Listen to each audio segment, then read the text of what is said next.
berpikir dari ini nggak kuat-kuat.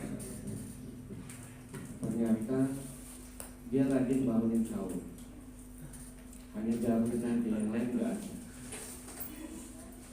Apa yang lain itu nggak ada paket, apakah nggak berpuasa, Nggak bangun Pak. atau tiduran, bangunnya selain. Iya, Pak itu cuma batin aja. Ternyata Darwin puasa. Tapi Pak itu meragukan Darwin nggak mungkin puasa. Ya alhamdulillah teman-teman, kita telah melaksanakan ibadah, mudah-mudahan diterima oleh Allah dalam ibadah kita di dalam bulan suci Ramadan. Yang kedua, masih suasana Idul Fitri, takabur minal minkum wa rabbil alamin minal aidin wal faizin wa batin. Apabila ada tutur kata yang salah, perilaku tidak pantas, dan kita saling memaafkan. Mudah-mudahan kita kembali ke fitrah. Tolong tutup kontennya.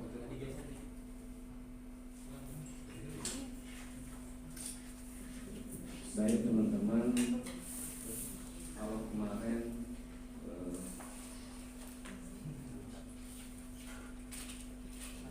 Pak Is minta dengan teman-teman untuk berbicara materi hukum pidana, sudah bagi kelompok belum? Ada perintah nggak di grup ini? Ada perintah di grup? Di grup nggak ada perintah, nggak ada perintah tugas apapun.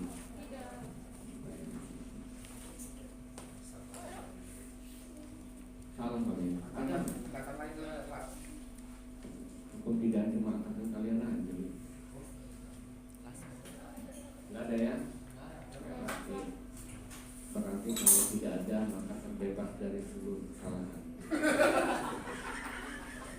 Jadi dalam menghukum seseorang itu ada 3 nih. Apakah dia putus bebas, atau bebas dari kesalahan, atau dia bebas dari tuntutan. Dan memang bebas, tidak terbukti sama sekali. Oleh karena itu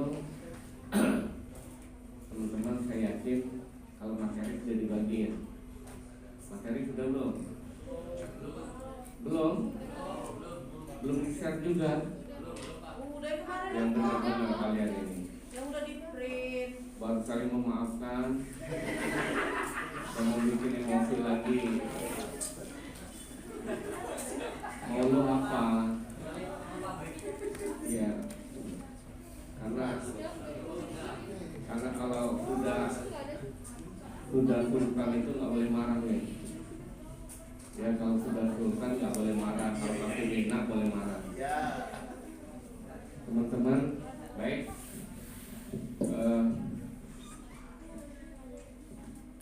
Kita semester masih sekitar 2 bulan lagi, masih ada waktu kita untuk berdiskusi, berbicara. Yang intinya Pak ingin menyampaikan tentang materi hukum pidana. Sebetulnya materi hukum pidana ini sudah disampaikan waktu kita mata kuliah pengantar hukum Indonesia. Nah, dari pengantar hukum Indonesia ini kita coba mendeskripsikan kembali tentang hukum pidana. Kalau kemarin kita berbicara, inilah tentang akan kita pelajari dalam hukum pidana. Kita bagi tugas dulu, bagi kelompok pertama, kelompok kedua, kelompok 3. Pak, kelompoknya pakai nama aja. Kan banyak kelompok. Hah? Banyak kelompok. Kemarin berapa kelompok?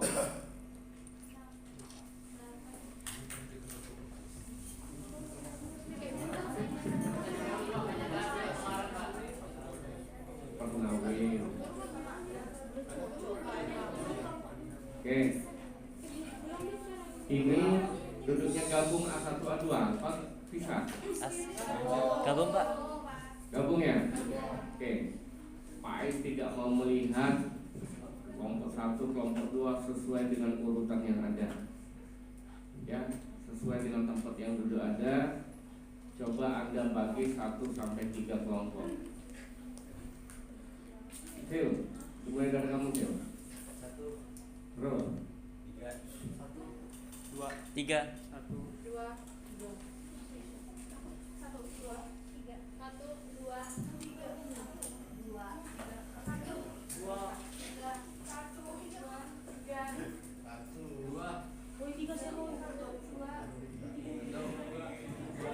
2, belum sampai situ perasaan Pak. Kamu nomor berapa Mbak? 1 ya?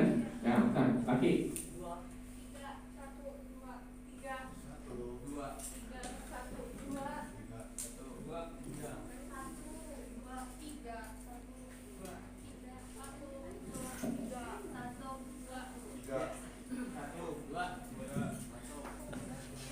Udah. Kelompok 1. Koordinatornya Sil, berdiri kamu. Siapa nggak kenal sama kamu? Siapa namanya? Kecil. Oke ya, 2. Nah, siapa namanya?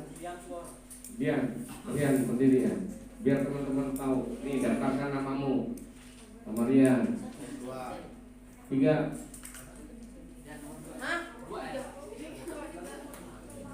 Nih, nanti daftarkan.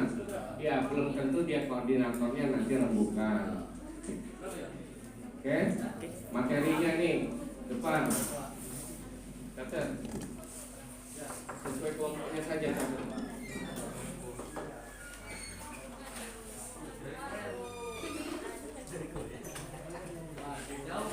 Ya, terakhir tadi kelompok 1 ya. 2, 3, Ini dibagi nih, kelompok 2, kelompok 3.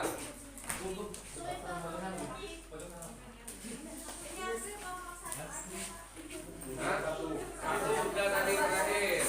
Tinggal 2 Pak 3. 2 ke 3. Kamu kelompok 2, ini kelompok 3. Aku 3, Bu. Aku satu kelas lagi sama saya. Ya. ya, Tidak usah bagi kelas, kita bagi kelompok. Ya?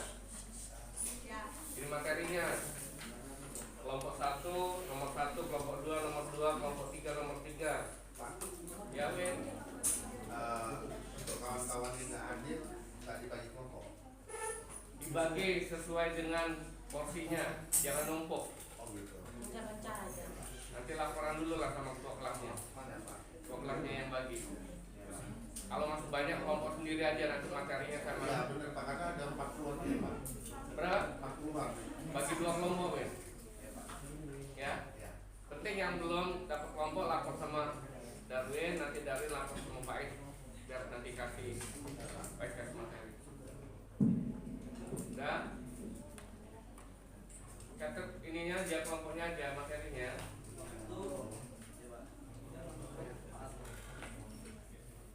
Nomor 3 udah? Sudah? Nomor 2 sudah? 1 udah? Baik.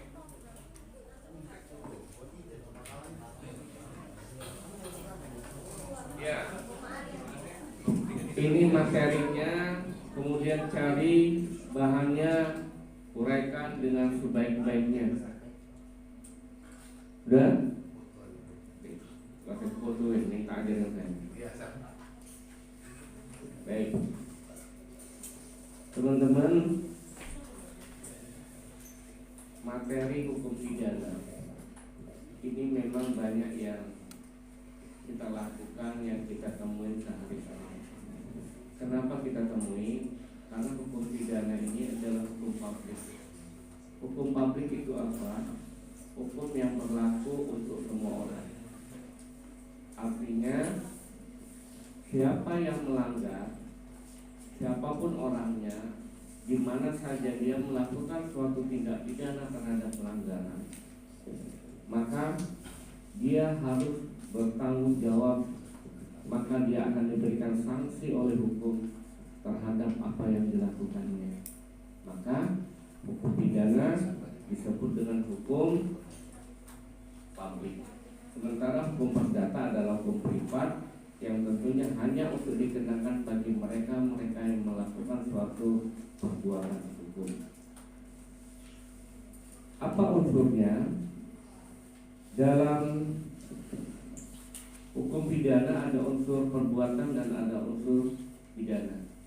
Untuk perbuatan yang memenuhi syarat perbuatan tertentu karena jahat, karena perbuatannya yang dilarang yang dilakukan oleh seseorang. Pidana adalah penderitaan yang sengaja dibebankan kepada orang yang melakukan perbuatan yang memenuhi syarat untuk mendapatkan suatu sanksi pidana atau tindakan. Jadi perbuatan itu adalah oleh seseorang. Seseorang itu siapa?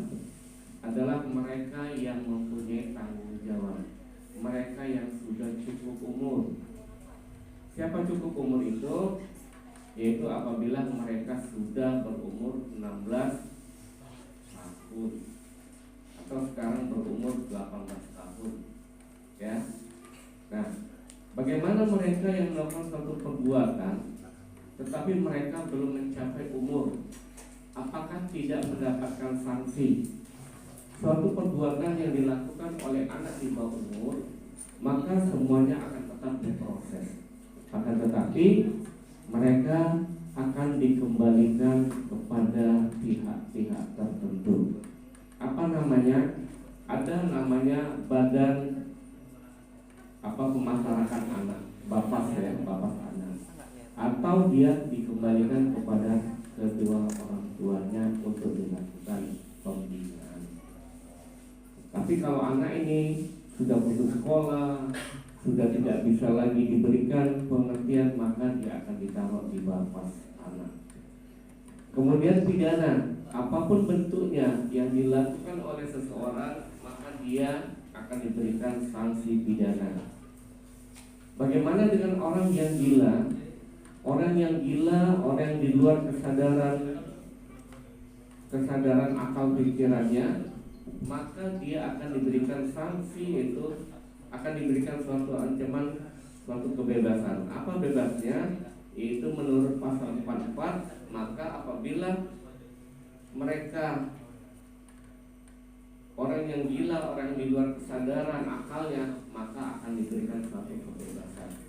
Maka teman-teman, kalau ingin bebas dari suatu tindak pidana hukuman, maka teman-teman harus gila dulu. Ya, kayak semangka itu gila atau tidak? Gila. Semangka itu gila nggak? Yang memakan daging manusia. Ya. Jadi terkadang orang-orang melakukan suatu tindak pidana sadar, ketika akan diberikan sanksi mereka seolah-olah gila. Maka pernah dilakukan oleh tim kami, diperiksa di dalam suatu rumah sakit, sudah dites, diuji bahwasanya pasien ini dinyatakan sehat dan tidak gila, tapi pasiennya tetap berbuat seolah-olah gila. Maka ada solusinya, kami cari drum itu kami bolongin, kemudian suruh dia isi drum itu sampai penuh. Nah, kalau orang gila pasti akan diisinya terus drum itu sampai dengan penuh, dia tidak tahu penuhnya kapan. Ketika kita bicara sama orang itu, isi drum ini sampai penuh, dia isi. Sudah 3 jam dia nyerah. Dia bilang, kenapa, bagaimana bisa penuh drum ini sementara drum ini bocor? Berarti kan tidak gila. Itu rumusnya. Jadi kalau dalam suatu tindak pidana, kita harus paham melihat situasi dengan keadaan kondisi pelaku. Ada 2 pengertian hukum pidana, ada ius punali dan ada ius punendi. Ius punali sama dengan pengertian di atas. Ius punendi adalah arti 2, hak dari negara alat bukti atau perlengkapan negara untuk mengenakan atau mengancam pidana terhadap perbuatan tertentu. Dalam arti sempit, hak untuk menuntut perkara-perkara pidana, menjatuhkan pidana, melaksanakan pidana itu hak untuk dimiliki badan oleh pengadilan. Artinya, apabila seseorang itu melakukan suatu tindak pidana, maka dia akan melalui suatu proses pengadilan. Tidak mungkin tidak melalui suatu proses peradilan, karena dalam proses peradilan yang menentukan seseorang ini dapat dituntut dengan hukuman, seseorang ini dapat dinyatakan bersalah atau bebas.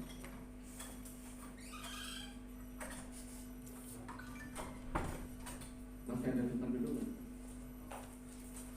Si pangku aja. Jangan. Ada nggak di sebelah sana? Nggak bisa lagi.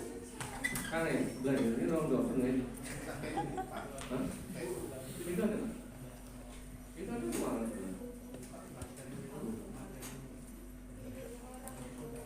Ya, ini jenis-jenis hukum pidana.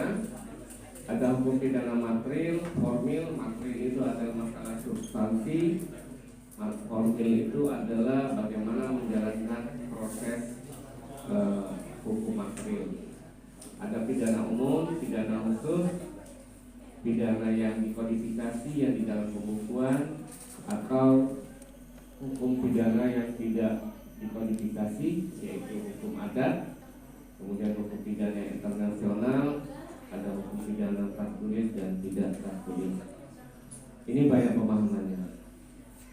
Nah, sekarang kita lihat fungsi hukum pidana. Fungsi hukum pidana umum seperti fungsi pidana lainnya, mengatur kehidupan masyarakat dalam menyelenggarakan tata dalam masyarakat. Apa maksudnya? Hukum pidana ini akan mengatur perilaku lahir, bukan batinnya manusia. Kenapa? Setiap tindakan, setiap perbuatan kita akan diatur oleh hukum pidana. Sama ketika kita memagar suatu rumah. Ketika rumah kita pagar dan pagarnya tertutup, maka apabila orang ingin bertamu dengan kita, kita akan lihat bagaimana dia memasuki rumah kita, memasuki pekarangan kita. Apakah dia memanggil apabila pagarnya terkunci, atau dia melompat pagar? Kalau dia melompat pagar, berarti sudah ada niat untuk melakukan suatu tidak. Itu cara melihatnya. Tetapi banyak modusnya sekarang yang dilakukan oleh para pelaku tindak pidana. Para pelaku tindak pidana itu bermacam-macam sekarang. Termasuk kemarin bagaimana dia akan membegal mobil, dia melepas plat mobil yang tanpa kita ketahui. Kemudian dia mengejar kita, menunjukkan platnya bahwa seolah-olah plat kita itu jatuh. Ketika dia mobil kita berhenti, membuka kaca atau kita turun, disinilah kesempatan dia untuk menodongkan alat-alat kita, mengambil barang-barang berharga kita. Itu kalau mereka modusnya untuk menodong kendaraan roda 4. Tapi kalau motor bisa saja terjadi. Ketika kita ngebut, dia kejar kita, dia tunjukkan plat nomor kita. Tanpa disadari kita, ketika kita naik motor, misal dari kampus, dari belanja, tanpa pernah kita melihat plat kendaraan kita dulu kan, bisa saja dilepasnya, kita cari ketika kita berhenti di situ itu melakukan suatu tindak pidana. Ini modus-modus baru yang tidak pernah terpikir oleh para penegak hukum. Tetapi para pelaku tindak pidana begitu banyak cara yang dilakukan untuk mencuri, untuk melakukan suatu tindak pidana. Nah, modus inilah teman-teman yang harus kita perhatikan, yang harus kita telah ini harus kita lihat di dalam lingkungan kita masing-masing. Hukum pidana mengatur masyarakat secara patut dan bermanfaat, sehingga hukum pidana dapat menyelenggarakan masyarakat yang tata tertib. Sementara hukum pidana yang khusus melindungi kepentingan hukum terhadap perbuatan yang hendak memperkuatnya dari sanksi yang berupa pidana yang sifatnya lebih tajam dibanding dengan sanksi pidana hukum lain. Kepentingan hukum, benda-benda hukum, sanksi pidana adalah mati, penjara, kurungan, dan denda. Artinya kepentingan hukum ini terhadap benda-benda apakah akan diberikan sanksi terhadap benda-bendanya atau mereka akan diberikan suatu penjara. Kepentingan hukum ini, benda-benda hukum itu maksudnya adalah hasil kejahatan dari korupsi, maka barang-barang itu dapat disita oleh negara. Oke, ada yang disebut dengan teori Description, ada ajaran fungsi pasar psikis, fungsi subsidiar, yaitu pengganti, fungsi hukum pidana sebagai pedang bermata dua, yang sebagai mengirit darinya sendiri. Nah, kenapa maksudnya? Ini adalah suatu istilah bahwa fungsi pidana sebagai pedang bermata dua, dia akan melakukan suatu pekerjaannya tidak melihat apakah dia pimpinan, apakah dia bawahan, apakah dia pejabat, atau dia rakyat jelata. Sementara dalam prakteknya belum tentu apa yang kita harapkan. Tetapi hukum pidana, inilah hukum pidana yang harus kita pahami, yang harus kita laksanakan sebagai insan, sebagai masyarakat, bahwasanya minimal kita tidak melanggar hak-haknya orang lain, tidak melanggarnya aturan, sehingga kita dapat hidup berdampingan dan secara damai dan tenang. Oke, di sini ada yang mau ditanya, silakan. Pak, ini Pak. Ya. Mengenai tentang asas ilmu hukum Pak, Lex Superior tentang apa? Bahwa hukum yang lebih rendah tidak boleh bertentangan sama hukum yang lebih tinggi. Itu sabar dulu ini. Ya itu kok di hierarkinya itu ada nomor 3 itu tentang peraturan pemerintah pengganti undang-undang. Kemudian yang keempat peraturan pemerintah, baru yang kelima peraturan presiden. Nah, yang dimaksud dengan peraturan pemerintah itu pemerintah yang mana Pak? Sedangkan bukankah presiden itu paling tinggi jabatan. Kemudian ada yang nomor 2, yang kedua itu ketetapan majelis permusyawaratan rakyat itu, majelis permusyawaratan rakyat itu sebagai MPR atau DPR.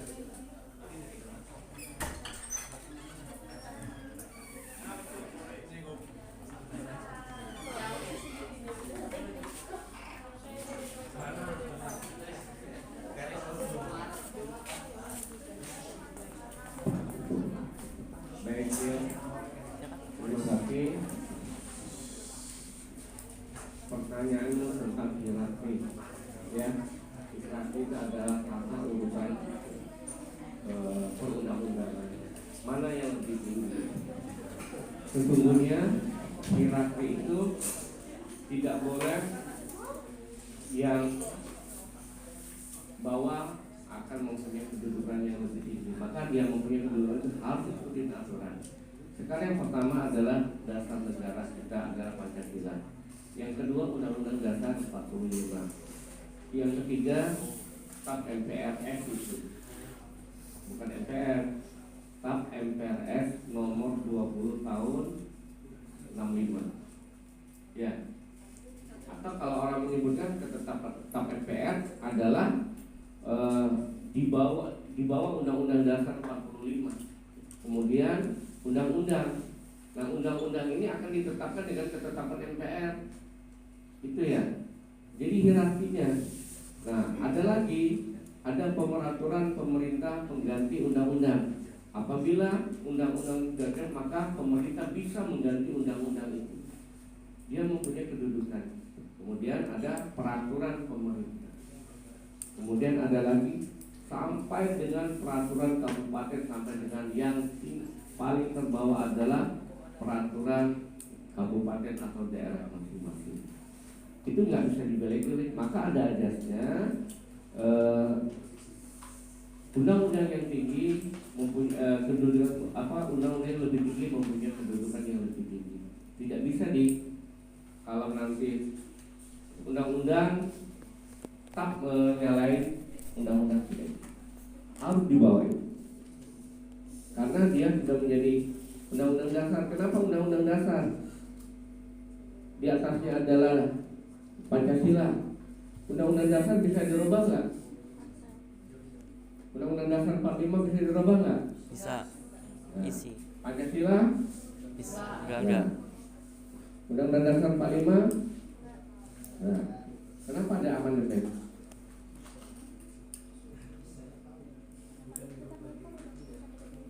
Revisi. Lah iya, apapun namanya kan terakhir bisa dirubah. Karena dasar negara Pancasila tidak boleh dirubah. Kenapa? Ketika merubah Pancasila maka merubah dasar Negara. Pancasila boleh, Undang-Undang Dasar 45 boleh. Boleh. Apa? Buktinya sudah ada amandemen. Ketika di amandemen maka Undang-Undang Dasar 45 itu pasal itu sudah tidak berlaku. Ya. Betul, undang-undang naskahnya tidak berubah, tetapi di amandemennya yang dipegang adalah amandemennya itu. Berarti sampai sekarang menggunakan amandemen dari tahun berapapun bisa ya, ada peluang untuk ganti-ganti tahun gitu Pak? Iya, kalau sudah tidak cocok lagi maka bisa berubah di amandemen lagi. Yang berhak mengamandemen siapa? Ya adalah yang mempunyai kewenangan. Anggota dewan. Maka jadi anggota dewan ya. Iya, nanti Pak. Ntar lagi kita doakan Darwin jadi anggota dewan. Ketua Golkar kok enggak jadi DPRD percuma. Berapa kursi DPR di sini? 25 Pak. Enggak di Metro Timur 6. Metro Timur 6. yang lainnya? Yang Metro Pusat 8, Metro Utara 4, Barat Selatan 7. Berapa anggota DPR? 25. DPRD ini 25. 25. Iya. Enggak, anggota yang Golkar Dari Golkarnya 6. ada satu fraksi. 6 ya. Ada satu fraksi. Enggak. Itu Bapak tidak ada satu pun anggota DPR. Ya. Parah betul. Ya. Ya. Kan lagi calon men. Ya. Nanti saya bilang calon dari Golkar juga men. Tapi dibiayain saya. Oke. Siapa lagi tadi ada di belakang yang mana ya? Ya. Siapa nama? Amel Pak. Mel. Ya, jadi kan kalau menurut mata pandang hukum ya Pak, sebenarnya di hukum itu tuh percaya nggak sih sama sesuatu yang berbau mistis? Karena kayak di daerah Jawa Tengah atau Jawa Timur itu kan apa yang namanya hukum itu masih kental banget kan Pak. Sampai kemarin ini kan ada saudara aku yang tanya ke aku Pak, gini, ada di sana itu kasus kayak orang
Itu modus aja. Pak Tapi bilang tuh sama ibunya, "Mak, kok kamu udah gak cantik lagi?"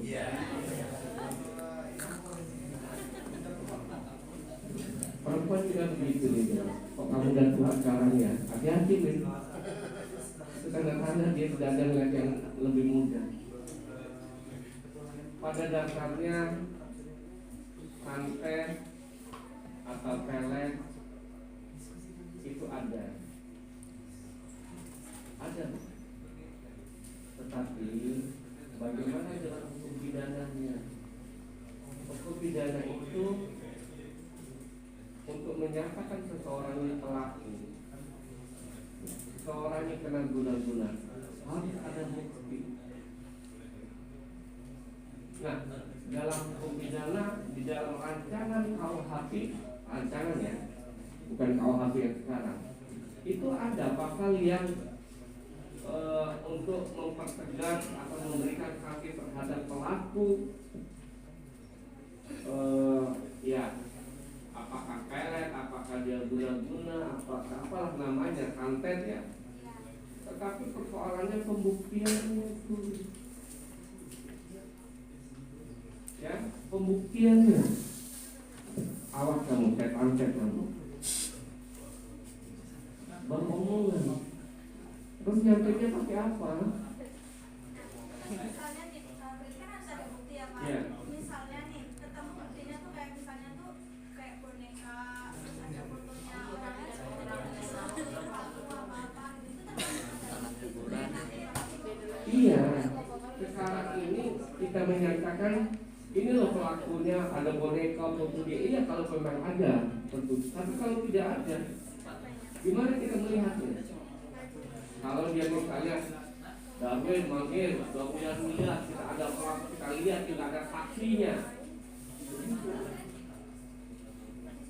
bisa saja. Tapi selama itu tidak ada, misalnya nyelutnya keluar paku gitu ya. Ya kilo maksud saya nih. Kan ada, ya ada keluar TV gitu. Ada tetapi pembuktiannya. Tetapi kalau memang ada yang bisa membuktikan bahwa dia adalah pelaku daripada santet, bisa berarti kita sesuai dengan apa namanya dalam hukum HAM. Karena untuk melihat sesuatu itu harus ada bukti. Pertama saksi kan, tapi harus 2 orang. Saksi pelapor misalnya, saya Pak dilaporkan sendiri, saya tidak akan jadi saksi. Harus ada yang melihat. Ya Pak, kemarin itu saya dia bawa ini pakai foto bisa. Bagaimana penangkalnya? Jadi makanya kita kembali kepada Sang Pencipta saja. Kalau badan ini bagaimana mempelajari badan ini? Ya, berdoa, berzikir. Maka kalau bisa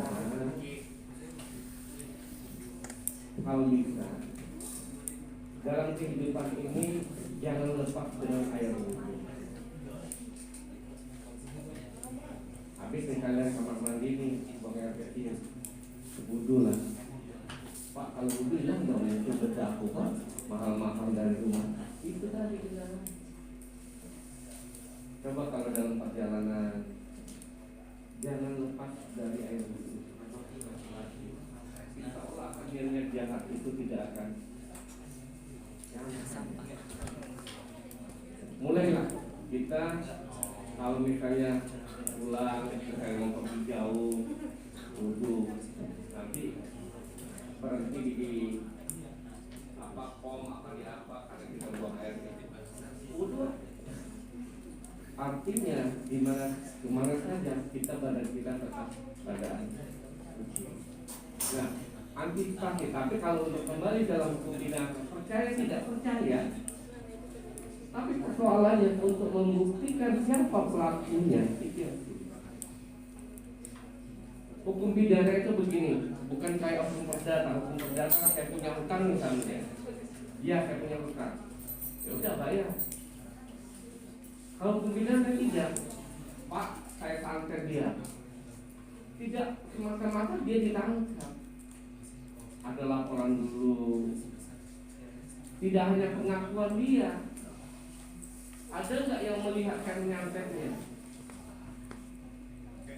Nah, kan alat bukti ada berapa? Ada 5 kan alat bukti itu kan? Adanya surat, adanya saksi, adanya pengakuan dalam pidana kan? Saksinya ada nggak ada? Pengakuan nggak bisa, bukan alat bukti. Karena alat bukti itu harus ada 2 alat bukti untuk menyatakan seseorang itu sudah memenuhi unsur pidana atau hukum. Paham?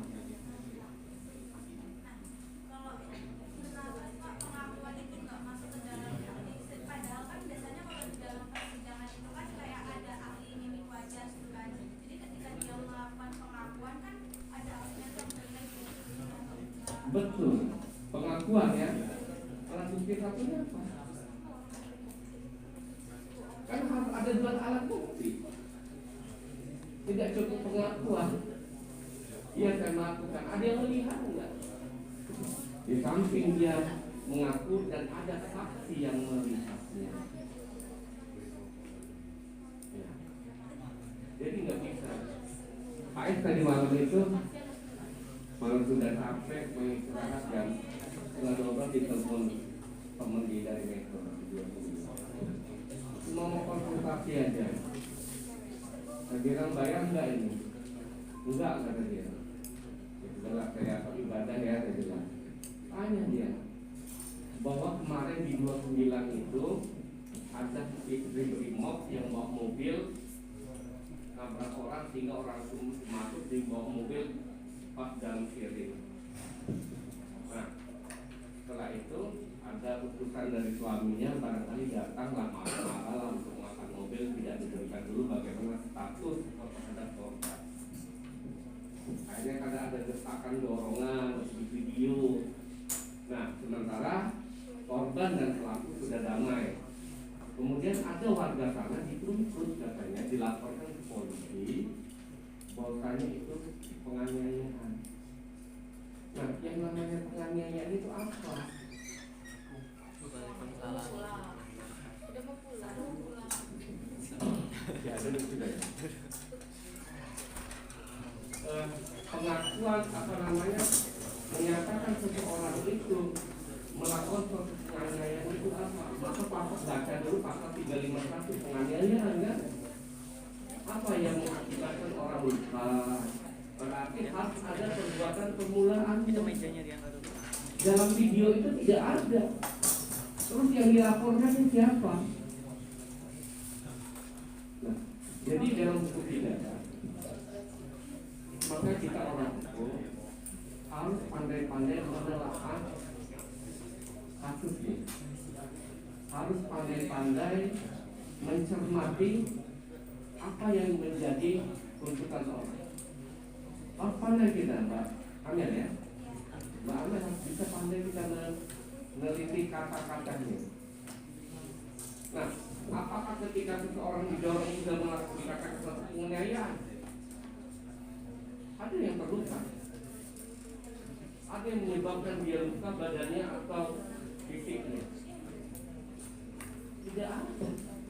Makanya kalau mau berantem bebas, jangan ninju duluan, suruh dia tinju kita.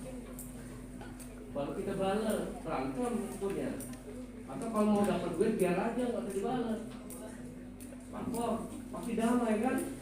Dapat duit, panggil Faiz, kita selesaikan.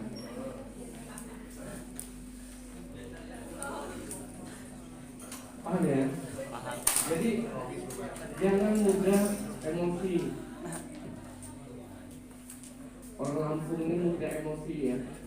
Emosi nggak menggunakan akalnya. Namanya Lampung. Orang Sumatera ini rata-rata yang di depankan itu adalah emosionalnya. Buat kalian, Pak Is cerita. Karena Pak Is main futsal, karena cek bodi kalah lawannya itu marah, agak berantem dipisah, dia keluar, karena Pak Is masih main. nggak lama datang lagi memasuki lapangan, nantang-nantang. Itu tadi anaknya nggak nanya lagi, ini mau saya, boleh pecah gitu. Korban manggil teman-temannya, dia datang kakaknya. Teman-temannya belum nyampe, kakaknya juga datang. Gimana anaknya itu? Tunggu kakaknya ngeroyongkan 170, 50 juta kena damai. Saya bilang bodoh kalian. Kalau kalian yang ditutup orang, kita dapat duit. Berobat tuh paling-paling berapa? 5 juta lagi. Berapa? Itu caranya. Gak usah main pukul-pukul. Kalau kita sama dengan kasus kemarin, Pak S dikirimin videonya, tidak ada satupun kekerasan fisik. Dorong pun tidak ada. Kenapa dia melaporkan bahwa dia dianiaya?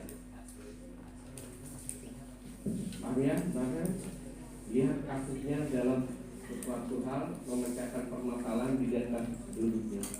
Jangan melihat orangnya. Kalau teman kita salah, katakan salah. Oh iya, nggak enak Pak mengatakan salah. Oh, menurut hukum begini. Bisa saja. Makanya di dalam kehidupan kalau kita sudah bicara hukum, di dalam apa di bawah orang akan menanya kita. Orang tidak tahu mengenal kita ini siapa, sudah sampai di mana. Paham ya? Apa soalnya banyak? Meriang loh. Kok banyak pakai baju lebaran ya? Baju lebaran ya? Ya.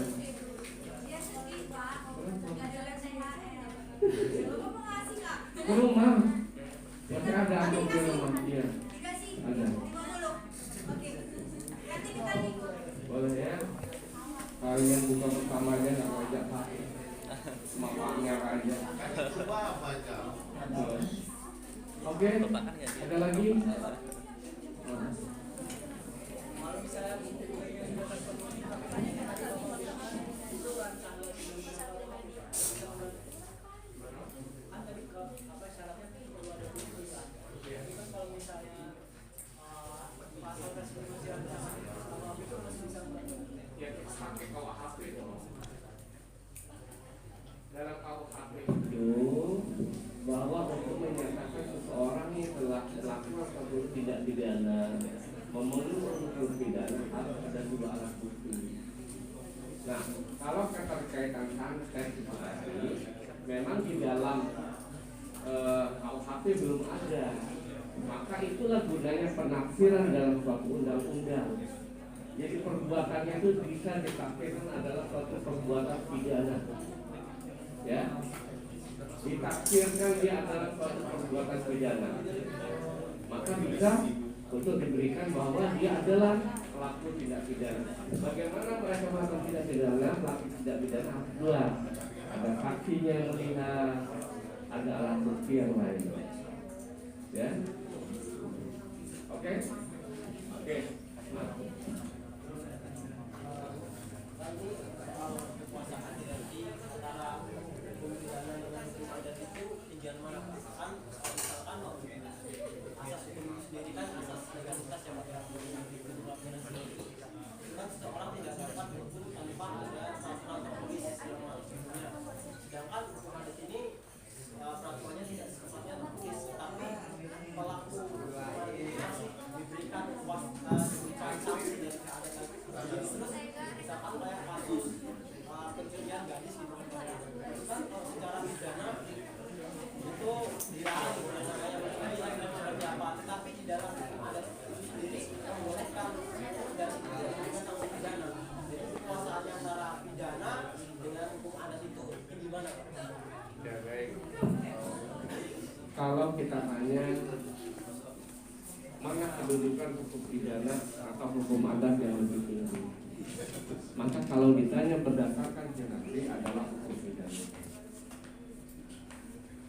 Sekarang pemerintah sudah menginginkan bahwa kasus-kasus yang tidak begitu memberatkan bisa untuk diselesaikan secara musyawarah di luar pengadilan. Ada orang lahat nggak nih? Mana? Lahatnya kamu? Marini.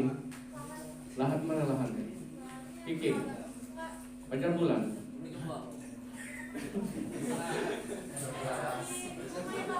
Hah? Oh di Gumai, orang Gumai nih. Gumai itu di pedalaman lagi gitu. Sudah lewat mobil ke sana. Listrik masuk. Ya, hujan ya Mbak. Kamu tinggal di mana? Sekarang ikut papa di Bogor. Oh, Pangle. Jadi gini, Gumai itu adalah nama daerah yang orang pun kadang-kadang tetap menggunakan ujungnya namanya adalah Gumai ya. Ujungnya itu orang lahan. Orang lahan itu orang yang hebat-hebat. Makan benci saja dibilangnya tidak mampu makan ide, mampu makan hijau. Nah, ada di daerah lahan, di daerah termasuk terpilih itu, ketika ada pencurian, orang mencuri sapi, dia tidak mau dihukum secara pidana, karena beranggapan ketika dilakukan hukum pidana, maka sama aja dia orang itu dihukum, barangnya tetap hilang. Maka apabila kedapatan orang itu mencuri sapi, apabila sapi yang sudah dijual, dia akan meminta kepada si pencuri untuk kembalikan sapi. Dan itu berlaku. Pak, tapi kalau di daerah saya itu maling itu pantangan di daerah sendiri. Iya, rata-rata Mbak. Saya juga nggak mau maling di rumah sendiri. Ya, ya. Sama dengan orang kaya tuh. Orang kaya tuh orang oki itu. Kalau dia mau jadi preman, dia main di luar provinsi, tidak main di kampung. Dia berprinsip di mana tempat kita makan, jangan tempat kita berak. Makanya dia juga punya prinsip. Tapi indah ya. Dia apabila cari suami nggak mau orang lahan, orang Lampung mau. Nggak mau orang Lampung ya? Orang Palembang mau? Hah?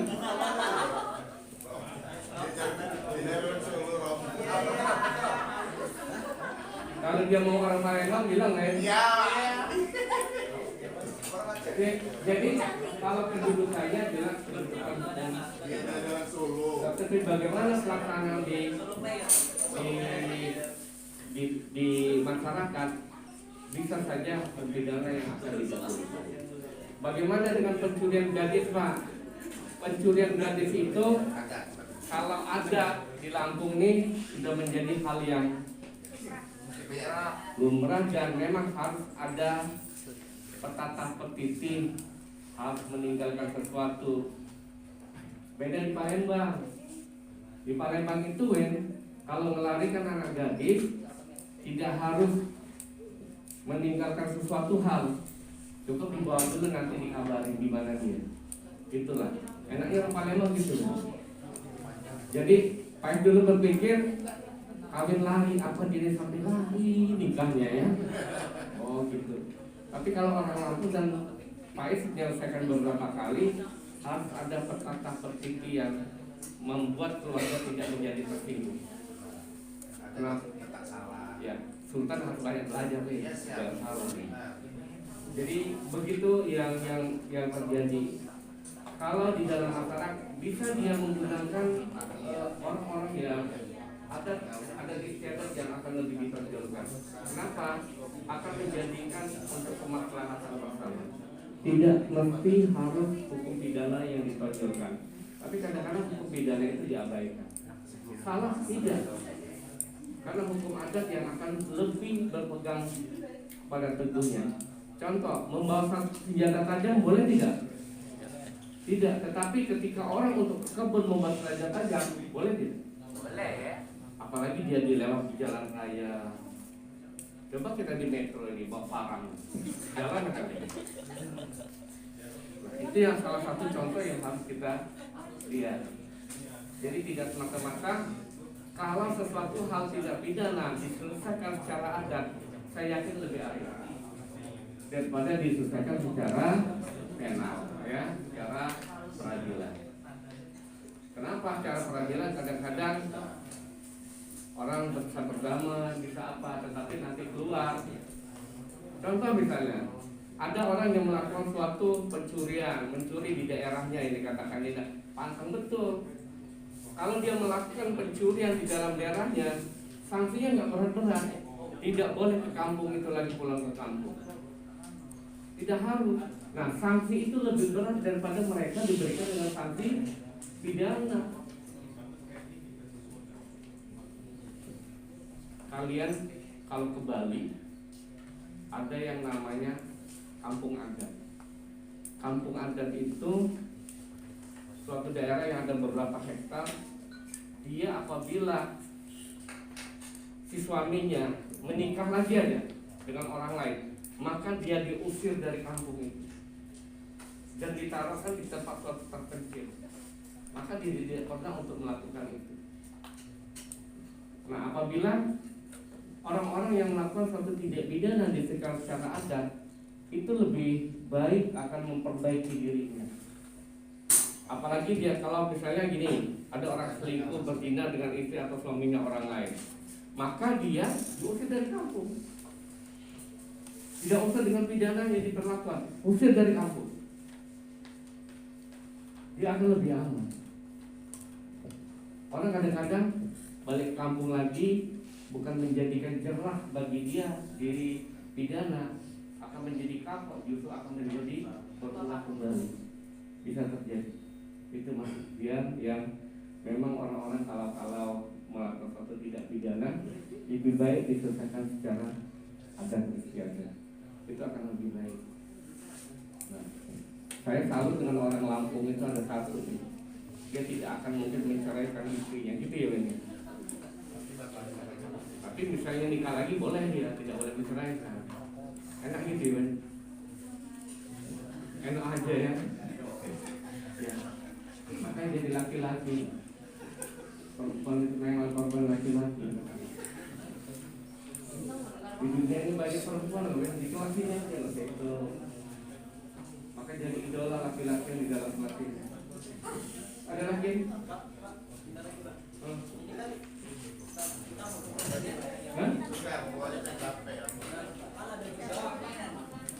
Daerah yang tidak mental hukum adatnya.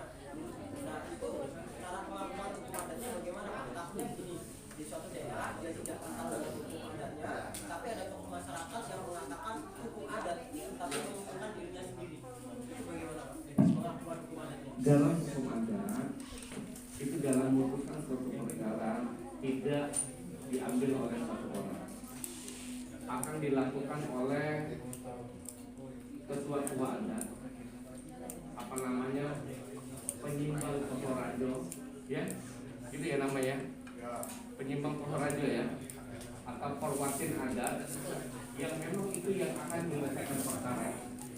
Ini apa bisa diselesaikan secara adat atau tidak?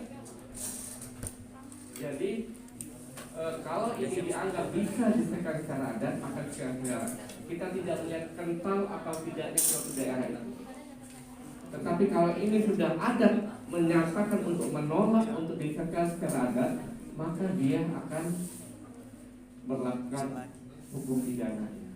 Contoh aja, contoh Pais yang sudah diangkat suwaher oleh orang adat Megopak tidak sembarangan untuk melakukan sesuatu hal. Apa misalnya? Misalnya Pais di keluar rumah menggunakan celana pendek lagi, itu sudah nggak bisa.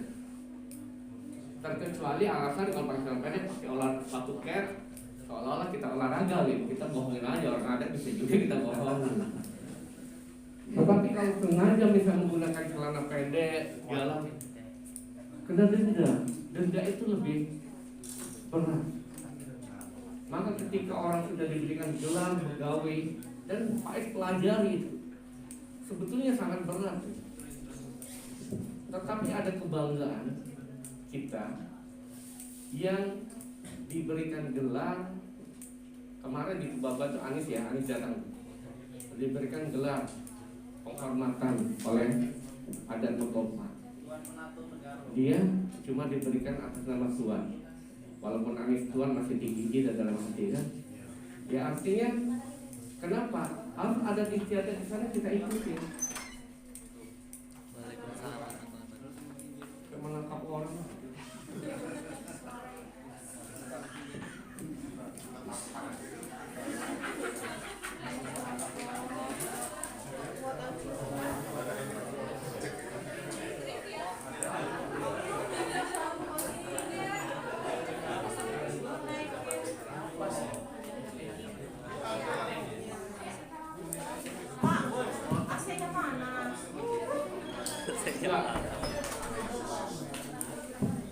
Sumpah, kira dari polisi mau nangkep orang itu tidak menggunakan SOP. Ya, Mas Rian. Jadi untuk melihat sesuatu kita ada mana yang akan kita tonjolkan, atau kalau tidak kekentalan menyelesaikan suatu perkara pun harus dilihat dan dimusyawarahkan secara adat. Jadi adat itu pepung ada rapat adat ya. Rapat adat itu juga ketika kita pakai kain, lepas kainnya masalah rupanya. Masuk balik nggak pakai apa? Lah iya. Jadi harus hati-hati betul. Jadi nggak bisa. Nah itu dalam hal yang kecil. Kata petitihnya tadi, apalagi dia menyelesaikan suatu adat yang tidak menggunakan tokoh-tokoh adat, itu berbeda. Harus ada pun dia lebih bijak. Ini masa masuk menyelesaikan secara adat atau mengganggu adat. Kalau dia dianggap mengganggu, maka silakan selesaikan secara ya. Baik. Ada lagi? Mau pulang? Mau pulang? Lugu betul. Kuatan. Oke, terima kasih teman-teman. Tugasnya 2 minggu dulu. Mau tes sebulan depan? Hah? Besok. Kita tidak UTS, kita pakai. Oh, masuk aja. Baik, terima kasih.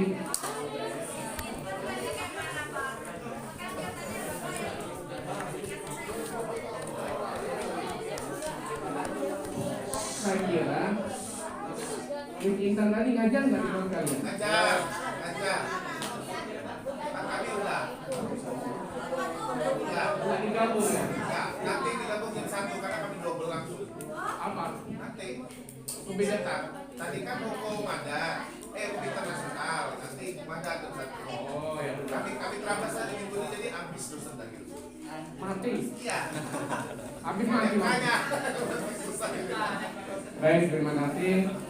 Ya, ini kenapa Pak Is mandikan, maaf ya teman-teman, karena nanti hari Jumat Pak Is tidak bisa untuk hadir, takut nanti teman-teman nggak ada kuliah, makanya Pak Is untuk mandikan. Iya Pak, satu lagi Pak.